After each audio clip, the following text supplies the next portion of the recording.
մենք ամեն ինչ անելու ենք, որ լուրջ ուսումնական հաստատություններ իրենց ներկայացությունները ունենան Հայաստանում, որովհետև դուք շատ ճիշտ եք ասում, ու ես պատկերացում եմ հիմա դասախոսների մակարդակը, որովհետև իրենք սովորել են մի գիտություն, այսօր իրենց փորձում են ստիպեն, որ իրենք դասավանդեն մեկ այլ գիտություն, ինչը մոտավորապես իրենց համար անհնար է, դա ոչ թե այդ մարդկանց խնդիրն է, դա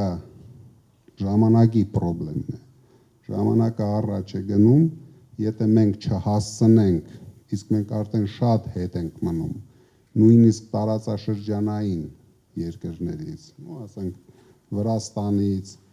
համար առաջի քայլերը մենք պետք է փորձենք այսպես կոչված բրենդովի համալսարանների ներկայությունը Հայաստանում ապահովենք, որ մարդիկ սովորեն լավագույն վուզերում, չելնեն վազեն Ֆրանսիա, որ Սորբոն ավարտեն, իրենց փողոցի մյուս կողմը կգնան կավարտեն, անպայման այդ կոմֆորտը մենք ստեղծելու ենք, օգտագործելով մեր լավ միջազգային հարաբերությունները, ինչը որ իրոք մենք ունենք,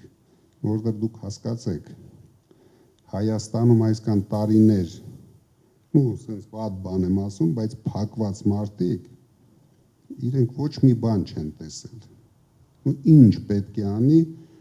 դեղին մամուլի ղեկավարը այդ հարցերում, իր գլխավոր գաղափարը միշտ եղել է շանտաժ անի, իր գռդոն անի, այսպես ասած, նա չի էլ պատկերացնում, որ հնարավոր է դա կազմակերպել։ Դրա համար դա մեզ համար լինելու է առաջնային հարց, որովհետև առանց ճիշտ կրթված երիտասարդների, առանց լավ կադրերի ոչ մի հասարակություն հնարավոր չի կառուցել։ Հիմա եթե մենք հայտարարում ենք, ստեղծում ենք 300,000 աշխատատեղ, ինչը որ մենք հաստատ անելու ենք, կարող եք չկասկածել, ճիշտ է այսօր բոլորի համար դա ֆանտազիա է թվում, դա շատ լավ է, մենք բարձրացրել ենք նշաձողը,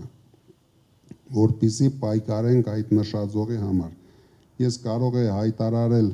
100,000 աշխատատեղ, դա էլ էր լինելու այս պայքարի համար ունիկալ,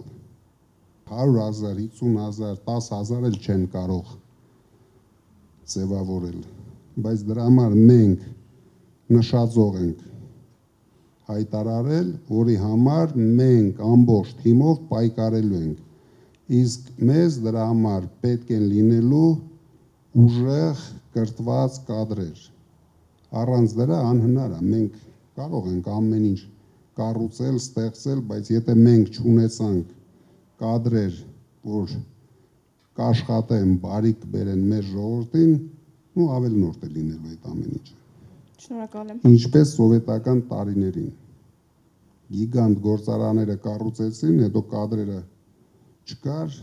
տեսնում եք ինչ է կատարում այսօր։ Շնորհակալ եմ։